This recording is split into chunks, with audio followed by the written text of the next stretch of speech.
decir algo que no se puede garantizar. Y creo que es otro error que no se midió bien, es achacar todo el problema que la justicia es patriarcal y que los jueces son todos humanos. Pues será, pero es que eso no está aplicado a la ley, con lo cual tampoco es una buena forma de enfocar el tema. Sí y no. Pero es que todas las reformas del Código Penal han traído siempre han traído polémica. ¿Os acordáis de la doctrina Parot? Con la doctrina Parot pasó exactamente lo mismo con la reforma del Código Penal. Porque evidentemente, cuando hay cambios estructurales o cuando hay cambios fundamentales, y esta ley lo es, con el tema del consentimiento como eje fundamental, trae una serie de consecuencias que creo que hay que explicarlas con tranquilidad, de forma sosegada, y que los beneficios que tiene esta ley son muchísimo más que los perjuicios que pueda tener de carácter puntual en algunos casos, en algunos hechos. Esta ley está vigente ahora. La contrarreforma que se quiere hacer, la primera, y yo creo que es importante, yo no voy a hablarla porque no sé en qué va a quedar, no sé cómo va a quedar o no va a quedar al final, y al final si tenemos que otro tipo de ley, que va a suponer. Yo creo de todas maneras, y eso sí que es una percepción personal, que lo hemos hablado en el despacho, que creemos que incluso la contrarreforma del Partido Socialista con este tema sí que hace un endurecimiento de penas, pero que el consentimiento nosotros entendemos que todavía se sigue salvaguardando. Pero, independientemente de ese tema, si lo que no se quiere es sacar a violadores a la calle, que no es verdad el tema, se va a seguir aplicando esta ley durante mucho tiempo, y esta ley es la que vamos a aplicar, es la que se va a poder, porque además es una cuestión del Código de Derecho Penal, que se puede aplicar la pena más favorable al reo, históricamente y siempre, como tiene que ser en un Estado democrático y de derechos, que tienes que garantizar los derechos de las víctimas, pero también tienes que garantizar los derechos, en este caso de los agresores. Y no podemos perder esa perspectiva, porque si no nos estaremos moviendo en otra cosa que no es ya un Estado democrático y de derecho. Estaremos hablando de la venganza, estaremos hablando de la bilis, estaremos hablando de otro tipo de cosas. Y en un Estado constitucional, evidentemente, no podemos movernos en esos parámetros. Pues estamos hablando, si no, comprando el marco del derecho penal punitivo de la extrema derecha. Y nunca es suficiente para la extrema derecha, nada. No sé, es como si nos estuviéramos encontrando defendiendo aquí la prisión permanente revisable. Estoy exagerando un poco, pero exponenciándolo. ¿Por qué tenemos que estar revolviendo y defendiendo aquí nosotros un código penal que tiene que tener esa función? Evidentemente de penar las penas proporcionales a los hechos, pero sobre todo tenemos que trabajar en la otra dirección, en la de la reinserción, tenemos que trabajar en otro tipo de sitios y sobre todo tenemos que hablar en lo previo. En trabajar en todo ese tipo de medidas encaminadas a la erradicación de la violencia, estemos aquí hablando si se sube una pena o no se sube una pena. El tema de las penas y de las revisiones de las penas es una cuestión técnicamente jurídica muy compleja que hay que mirar caso por caso, sentencia por sentencia para poder valorar, que a nosotros nos cuesta también hacerlo, que no son matemáticas, que no son 2 más 2, y que por lo tanto permite, según se aplique qué pena en la sentencia para poder revisar, tienes que conocer cada caso. Esto no va en bloque, no puede ir en bloque, porque depende si ha habido agravantes, si no ha habido agravantes, qué circunstancias, cada una de las cosas que se ha aplicado, si se aplicó la pena superior del grado mínimo o la pena mínima del grado superior. Esto es una cuestión de técnica jurídica que nos hemos acabado convirtiendo aquí todos en expertos en derecho penal y todo el mundo experto en algo que no lo somos y que por lo tanto es muy complicado porque es complejo en la propia aplicación, la propia técnica de la ley. Y es evidente que en muchos casos probablemente porque tenemos ese tipo de leyes, ya veo una generalidad para contradecirme lo que acabo de decir en estos momentos, pero es muy probable que como teníamos leyes, ya lo he dicho, una ley que tenía unas penas muy elevadas, normalmente con las leyes que tienen, con aquellos delitos que tienen penas muy elevadas, también lo sabemos, aquellos que vamos por el juzgado, que el juzgador suele ser bastante reacio y por lo tanto se le aplica siempre la pena básica o la pena mínima, porque ya entiende que para el delito que se ha cometido, proporcionalmente, que no se pierde nunca la perspectiva, esa pena es suficiente. Puede ser que en muchos de estos casos, efectivamente, como la pena ya era una pena muy elevada en el mínimo, se aplicara esa misma. Al haber una revisión ahora y haberse bajado los mínimos en esta, y por lo tanto no se tiene en cuenta que se podrían tener agravantes, y como no se van a introducir los agravantes de la nueva ley, en la anterior, porque no había aplicado ese agravante, se aplique la pena mínima. Se puede hacer, sí. Y una serie de jueces han decidido que eso es así, y porque realmente lo permite el artículo 2.1 del Código Penal. Es verdad que también te puede permitir que, como tienes una horquilla en la que tú estás incorporado ese delito, que probablemente también se pudiera aplicar con la disposición transitoria quinta del Código Penal, etc. Pero tanto se puede aplicar una cosa como que se puede aplicar la otra. Y yo creo que eso era importante haberlo explicado y haber dicho, pues efectivamente. Pero nosotros, por ejemplo, hemos tenido un caso en el despacho que efectivamente se dice expresamente en la sentencia, por una cuestión de abuso sexual, que si se hubiera podido aplicar la ley actual, además lo dice así el juez, con la ley de solo sí es sí, hubiera tenido al acusado una mayor pena que la que tenía reconocido el Código Penal. Y eso no se dice absolutamente en ningún sitio, que me parece bien, quiero decir, porque yo no estoy en un debate de lo que sube más o lo que sube menos. Pero si está diciéndose, por un lado, que con esta ley se están rebajando todas las penas, es radicalmente falso, porque no es así. Y porque el objetivo de esta ley no era ese. Y por lo tanto yo creo que ese es el elemento central que tenemos que defender. Es una ley que viene a garantizar una serie de mecanismos y de medidas para intentar, con carácter integral, acompañar a la víctima, cuidar a la víctima, pero también trabajar en la sociedad, tener también que poner medios de sensibilización en los medios de comunicación, en la educación, en la sanidad. Estamos hablando de esa importancia, de hacer formación de género en todos los operadores, no solo los jurídicos, de ese tipo de cosas que son las que realmente pueden conseguir que podamos ir avanzando en abordar el problema de raíz y poderlo erradicar. Y lo otro es una consecuencia más, y es una consecuencia que tenía esta ley, que podía pasar y que es importante relativamente, entenderme por favor, porque no quiero frivolizar con este tema, sino quiero decir que realmente en qué momento nos metimos en un debate del purismo y en qué momento nos metimos en un debate nosotros de entender que endurecer las penas iba a conseguir que erradicáramos determinado tipo de comportamientos. Porque no es cierto, porque no es verdad, y porque además desde una perspectiva de la izquierda, evidentemente no tendríamos que entrar en esos debates. Históricamente, como digo, hemos estado defendiendo otro concepto del Código Penal. Por lo tanto, como digo, yo creo que a esta ley lo que no le han dejado es tiempo. A esta ley lo que no se quiere es que se pueda desarrollar en toda su extensión. Es una ley que lo que necesita es sosiego, es una ley que lo que se necesitaba era un apoyo, yo creo que sin fisuras por parte de un gobierno que defiende aquellas leyes que apoya y aquellas leyes que aprueba, porque si no también te deja en muy mal margen. No penséis que esta es una ley que la señora Montero y tres amigas en el ministerio la han escrito, y las leyes no se hacen así. Que parezca que se sientan 4 personas a escribir una ley, no. La ley tiene muchos informes, las leyes pasan por muchísimos asesores, por muchísima gente, y luego pasan por un consejo de ministros. Y esta ley además que toca, porque no solo modifica el Código Penal, esta ley modifica la ley de enjuiciamiento civil, y modifica la ley de educación, modifica muchísimas leyes, por lo cual hay muchísimos ministerios que están implicados en esta ley, que evidentemente son muy conscientes de lo que se estaba aprobando. Y me parece un poco de deslealtad en este momento que no se esté defendiendo una ley que, como digo, yo creo que garantiza derechos. Y que una ley que va encaminada a proteger mejor a las mujeres.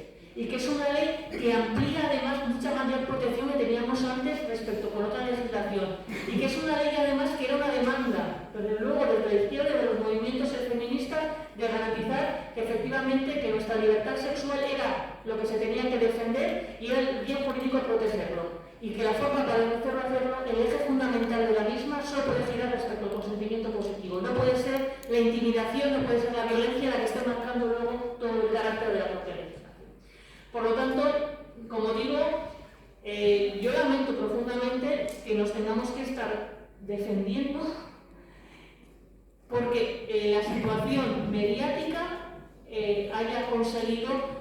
Porque es fácil además decir que los violadores salen a la calle, porque es fácil decir que esta ley es un horror, y que en ese marco no seamos capaces de poder poner luz en algo que, como digo, creo que es muy importante, que es una ley que probablemente vaya a ser una ley que pueda tener referencias a nivel europeo, que es una ley que probablemente con el paso del tiempo se vea la importancia de la misma, con sus errores, la necesidad de reformarla, seguro que sí, con el tiempo, de mejorarla, seguro que sí, como todas las leyes. Pero que en este momento no se ha permitido o no se permite a esta ley que pueda sentarse y que se pueda expandir en todo lo que viene, en todos sus articulados, y que al final nos hayamos quedado en un debate que entendía yo que era un debate superado, que lamentablemente no, que es que el endurecimiento de las penas sea el elemento central, y sobre todo que el endurecimiento de las penas vaya a suponer que de forma mágica se vaya a poder erradicar determinado tipo de comportamientos o determinado tipo de delitos.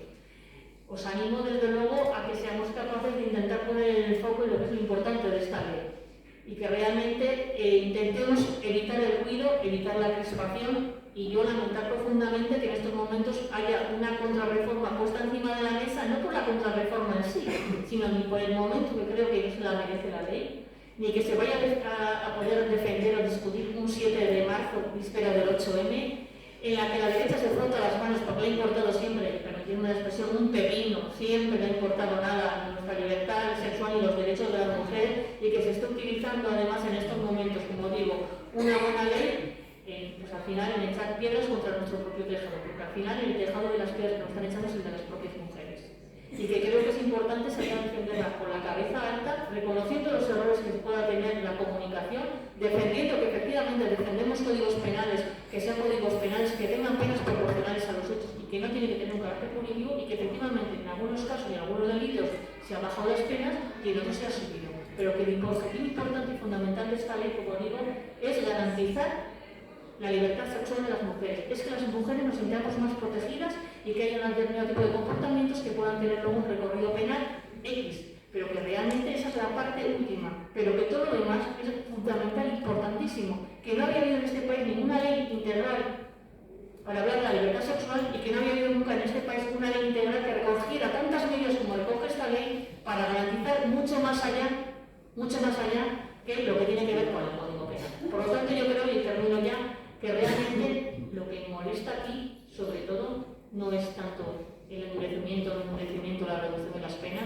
sino que lo que molesta realmente a la derecha, lo que molesta realmente, son los derechos que se recogen en esta ley. Como la ha molestado históricamente, todos los derechos que han supuesto, todas aquellas leyes que nos han supuesto avanzar en derechos y en libertades para las mujeres. Y me temo que en este caso pasa exactamente lo mismo. Muchas gracias.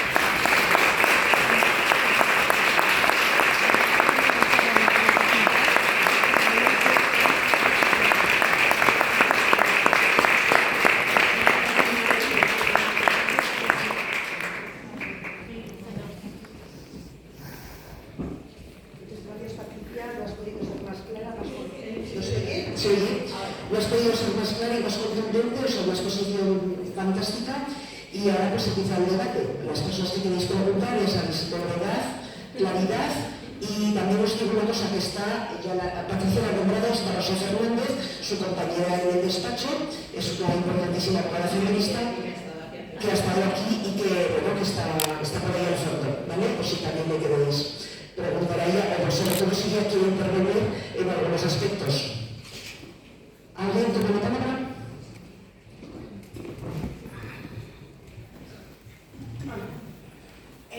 Yo tengo una pregunta, no sé muy bien cómo estructurarla. Creo que, si bien parte de lo que he leído en la ley parece que trata de recoger o que trata de incluir a todos los colectivos, sí hay partes de artículos en los que se establece de una forma muy binaria y se establece además, se cita textualmente que es mujeres o que son niñas o que son niños. ¿Qué podría suceder a futuro con esto si el resto de leyes siguen? Es decir, si se sigue trabajando por una no binariedad o por una, ¿sabes?, cultura de lo queer, es decir, ¿cómo se podría modificar todo esto? Es decir, se puede comprender que exista una violencia machista entre personas no binarias, se puede comprender que exista también violencia machista en parejas o, ¿no? Es decir, personas que están casadas pero que al mismo tiempo pueden no tener, ¿sabes?, pueden no ser mujeres de género. ¿Se consideraría igual? Yo te puedo hablar en este momento de lo que las leyes, por ejemplo, el tema de la ley de violencia de género. Efectivamente, la ley de violencia de género habla de la violencia que se ejerce de un hombre respecto a una mujer. Lo que no significa es que determinado tipo de comportamientos violentos no estén recogidos y luego penados por el Código Penal. Es decir, no da la sensación es que parece que estos son el tipo de leyes específicas este caso, por ejemplo, la violencia de género, en este caso estamos hablando de determinado tipo de conductas históricas al colectivo en el que hay una discriminación histórica en la que se está legislando de esta manera. ¿Se irá adecuando, se irán modificando la legislación? Seguramente sí, como todo, pero no significa que el otro tipo de comportamientos no estén penados también en el Código Penal. Porque da la sensación que parece que es que si en una relación de pareja del mismo sexo, evidentemente es que el tema de la violencia machista es una cuestión de discriminación o una cuestión de razón de sexo, del hombre respecto a la mujer. Del hombre respecto a la mujer, en el sentido que la tradición de la discriminación de la mujer respecto al hombre y por lo tanto hay un tratamiento específico en esa legislación. Es decir, si la relación de violencia es entre dos hombres, claro que existe violencia.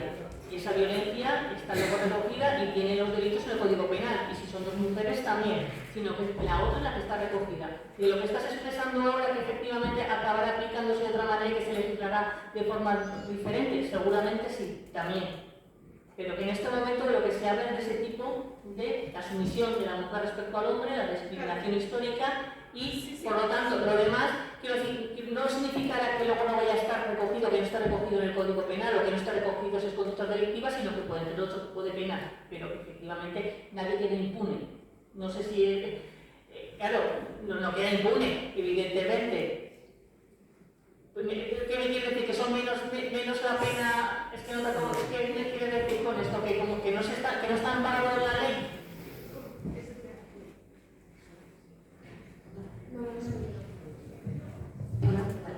Siento como que de alguna forma se pone el foco en que la mujer es la víctima cuando muchas veces es el hombre el agresor, de forma continuada. No sé si me estoy explicando con esto. Sabes que quizá esos agravantes que se están poniendo también tendrían que acogerse a otros grupos que también están siendo discriminados por estas mismas causas. Sí, pero de superioridad de género de uno con respecto al otro, ¿sabes? Y entonces, claro, de alguna forma se cita textualmente que son, ¿sabes?, las mujeres víctimas no sé qué, un agravante de tal y de cual, pero claro, cuando sucede lo mismo, pero es colectivo queer, no sé qué, no aparece citado porque no se cita, no se comprende, ¿sabes? Es decir, que no entra. Sí, no, pero que estaremos hablando, pero es que no será violencia machista, será violencia.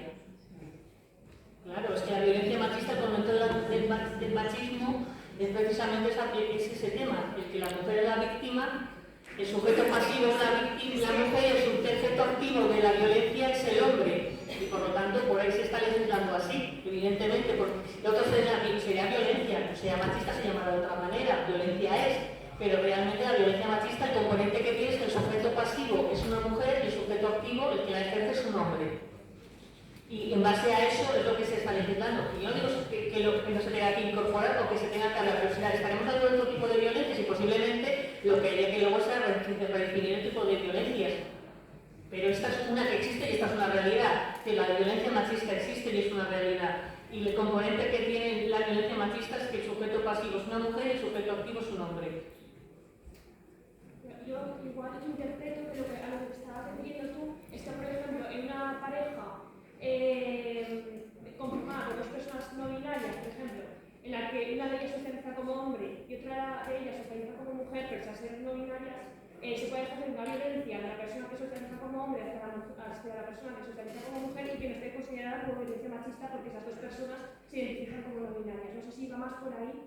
Va un poco por ahí, sí. De que al final se está estableciendo, ¿sabes?, esta categoría de género dentro de la ley, que al mismo tiempo creo que puede excluir también.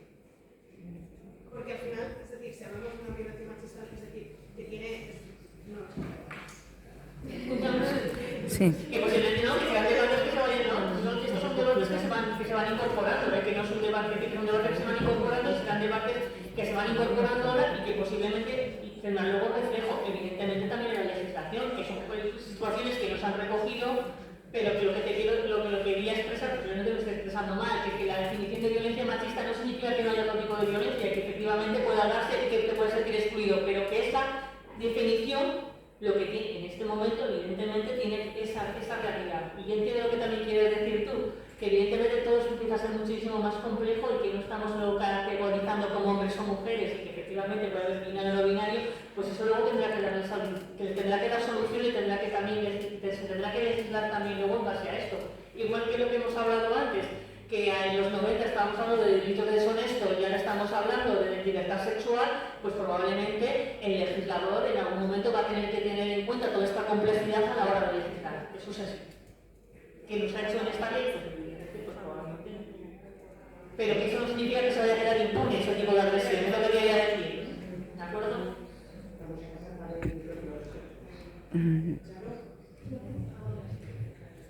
Sí, bueno, lo primero, muchísimas gracias Patricia por tanta claridad y por el marco donde has situado el debate, porque es verdad que como mujeres feministas estamos muy preocupadas por cómo se nos ha arrastrado hasta aquí una ley que realmente respondía al movimiento feminista, que fue un clamor, un movimiento feminista además donde las jóvenes tuvieron un protagonismo fundamental porque se sentían muy identificadas con la víctima de la manada y con que aquello se les estuviera llamando abuso, ¿no? Y por todas otras sentencias que ha habido. Y también por recordar que efectivamente hace 30 y tantos años estábamos 4 feministas en las calles de Huesca, que subíamos también a Jaca a poner carteles por la reforma del Código Penal, que en el tema de las agresiones sexuales fue nuestra primera movilización, ¿no? El Frente Feminista de Zaragoza, el Frente Feminista de Huesca, y esa reforma del Código Penal, precisamente porque era un Código Penal absolutamente patriarcal, que no nos reconocía ni siquiera como cuerpos con deseo sexual y con libertad sexual, ¿no? Y que eso se olvida evidentemente, y que todo lo que has dicho del ruido y del interés de la derecha y de la ultraderecha, y que está arrastrando a mucha gente cercana a nosotros y a nosotras, y que es incomprensible. Que es incomprensible porque estamos hartas de decir en muchas charlas a las que a lo mejor no acude tanta gente como debería, que las agresiones sexuales no se denuncian en su inmensa mayoría, porque las mujeres que sufren la agresión sexual tienen miedo, pánico, no se atreven, creen que el sistema no les va a acoger, porque saben que es entrar en un calvario y porque los agresores son personas muy conocidas de su entorno.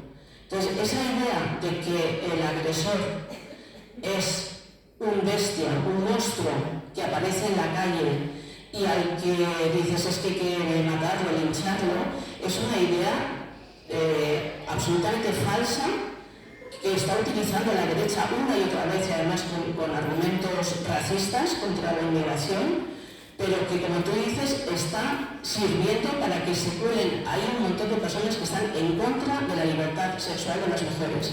Porque todo ese discurso en contra del consentimiento afirmativo, por parte de gran parte de la progresía también, y dentro de los juristas y de algunos sexólogos y sexólogas, que están diciendo que la sexualidad vale otra cosa.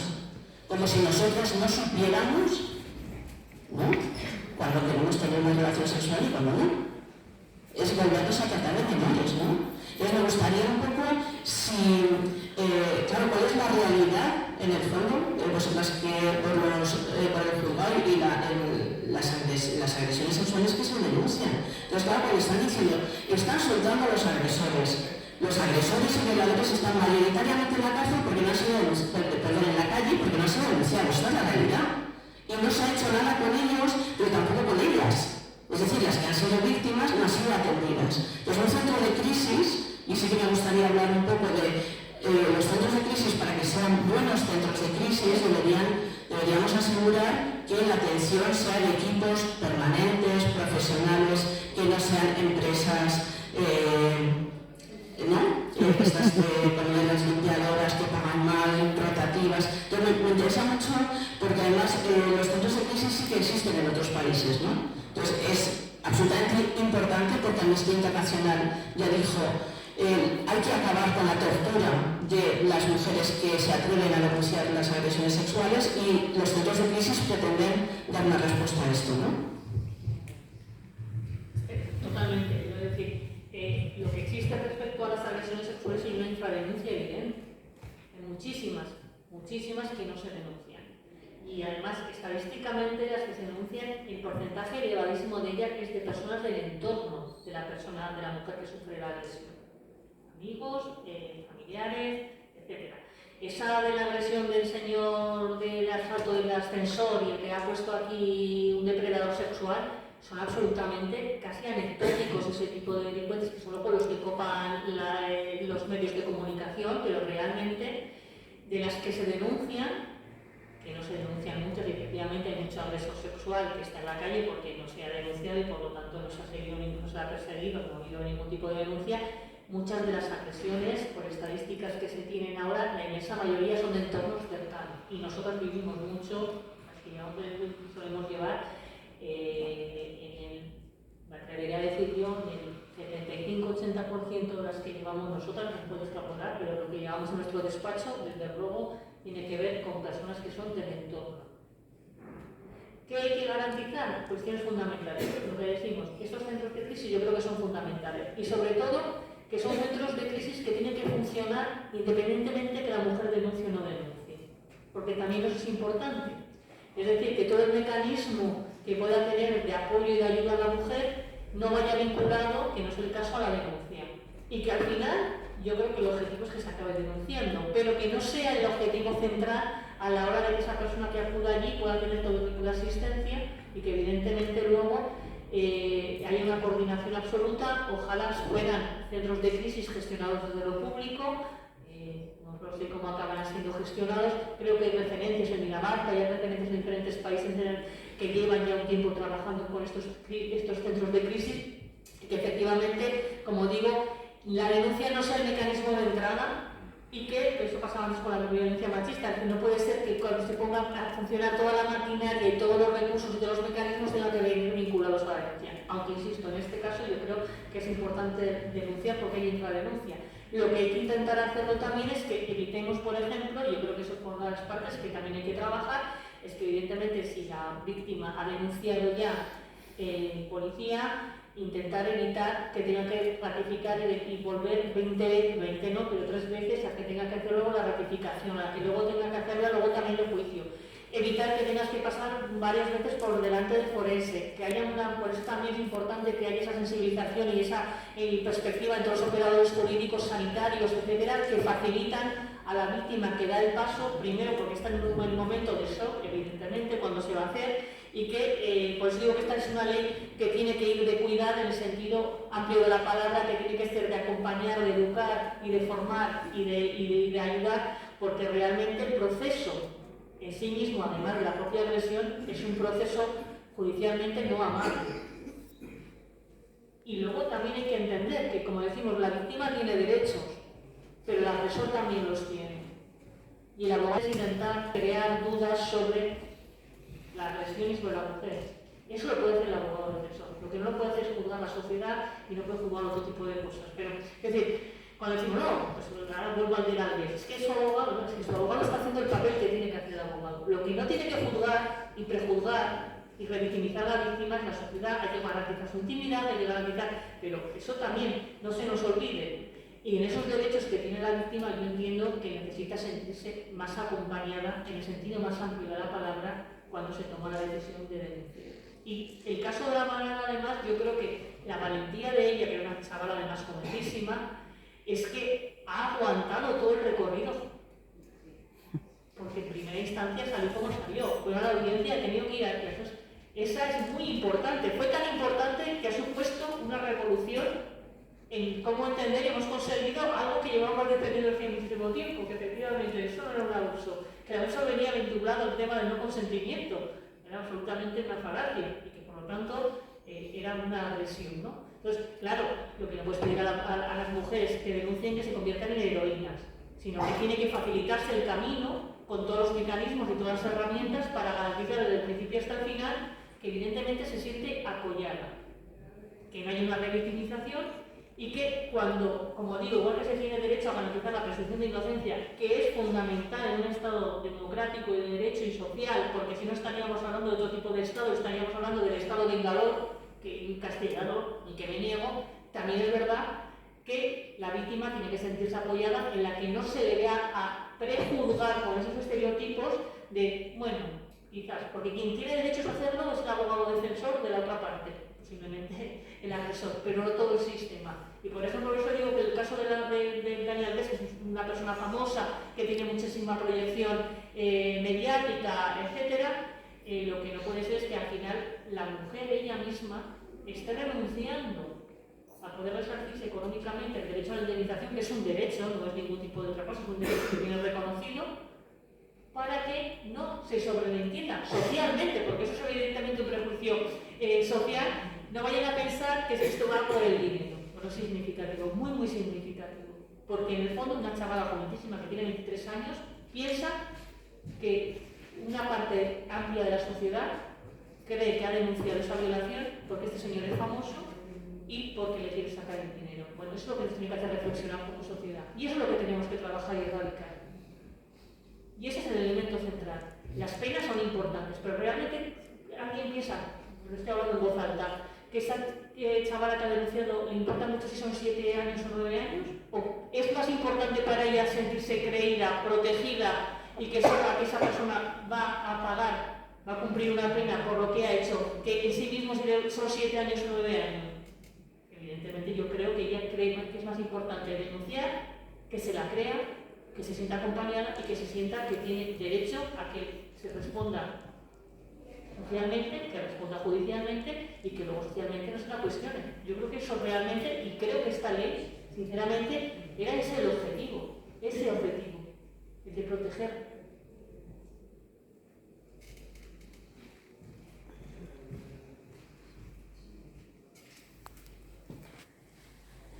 Buenas tardes. Yo quería preguntaros si todo este ruido al que hemos asistido os ha llevado a una reflexión con autocrítica. Me explico. Creo que no sorprende a nadie pensar que una ley que defiende los derechos de las mujeres es una señal de identidad de la izquierda y que la de esperar, ¿no? La de esperar ese contraataque de la derecha. Y por otro lado, bueno, dicen los sociólogos progresistas que el último resquicio de franquismos teológicos es la judicatura. Con esa combinación de lo esperable,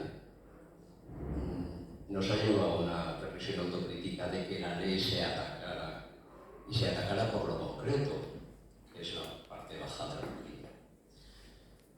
Porque todo lo demás, todo lo que acompaña a la ley, que es una buena ley, se puede echar por tierra con este ruido y con esa pinta, ¿no?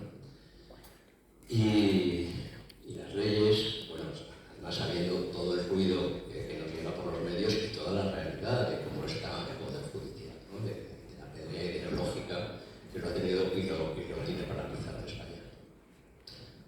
Y luego, por otro lado, todo lo que acompaña a la ley, que tú dices que tiene que ver con la transversalidad, con la educación, con la formación, con los cambios sociológicos.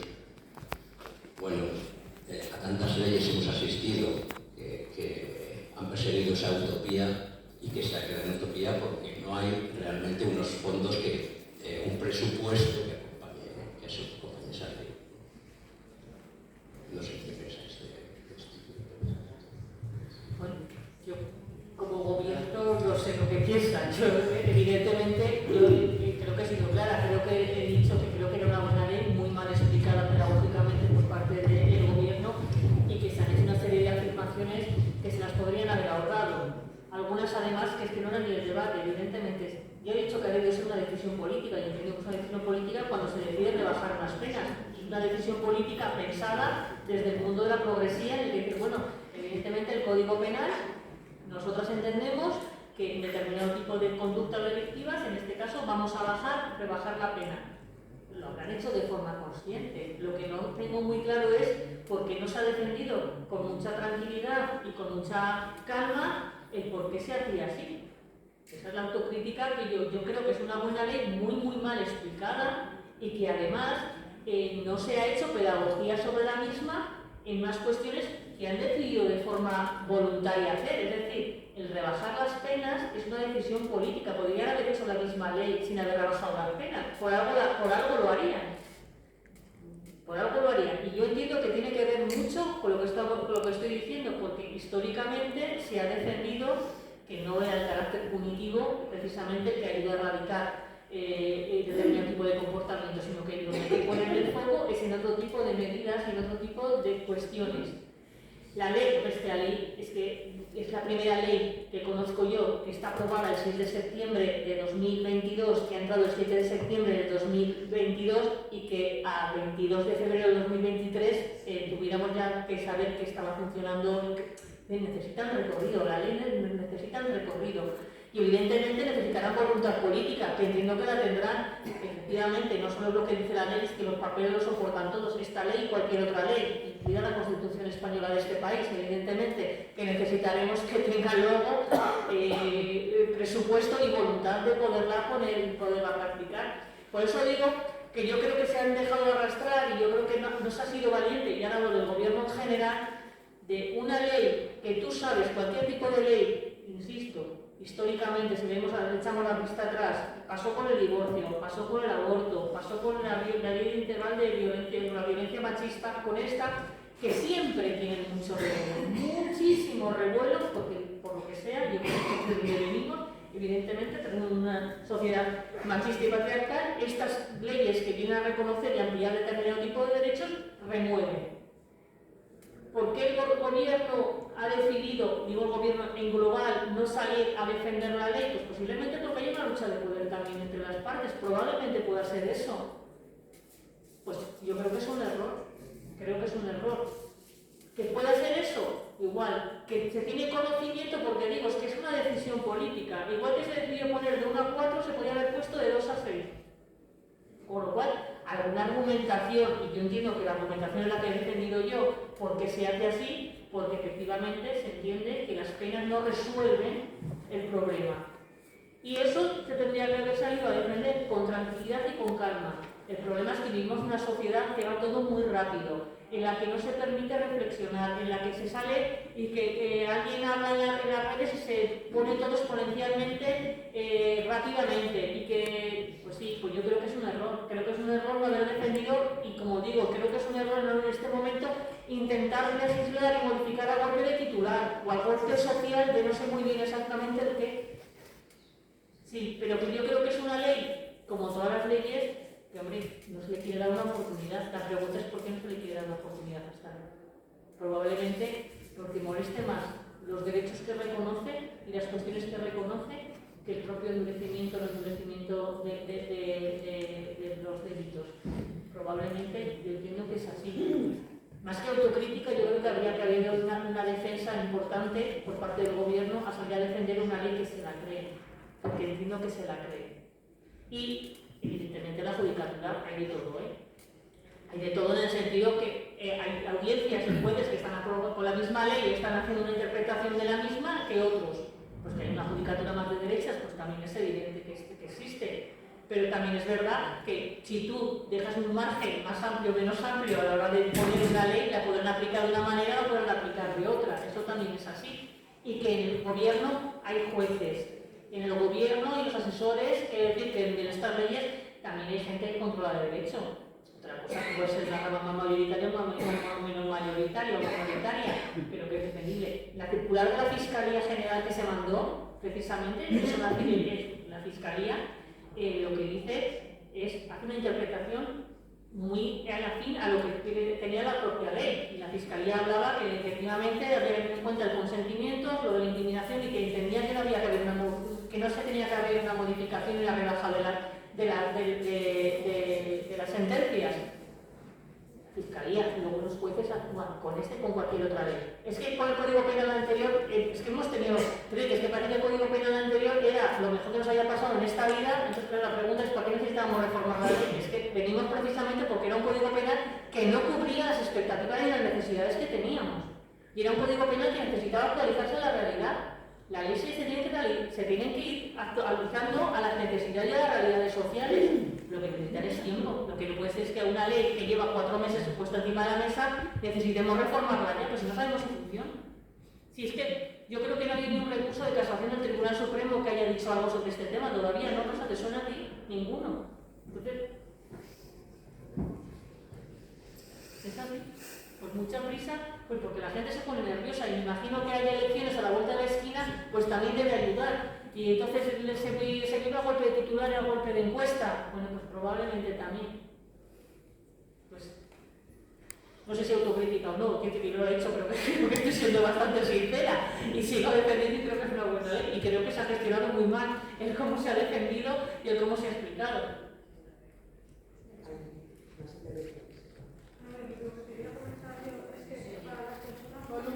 Discapacidad, que entendemos las leyes más complicadamente, si hay un lenguaje más fácil para que las entendamos, porque yo pienso que hay personas muy vulnerables que no saben dónde están mal y dónde están bien. A lo mejor ellos se dejan llevar por una situación de agresión sexual, piensan que no es agresión sexual porque piensan que está bien hecho, no saben. Entonces necesitan más ayuda, hay apoyo para ese tipo de gente. Pues buena pregunta, la verdad es que lo desconozco. O sea, yo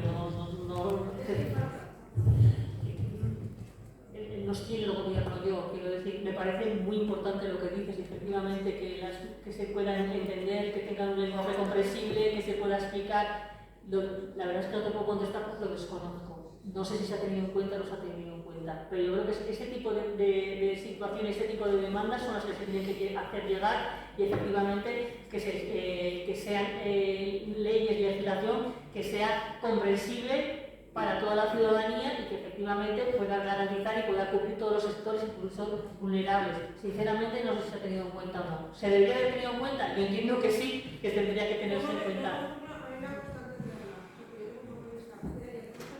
No,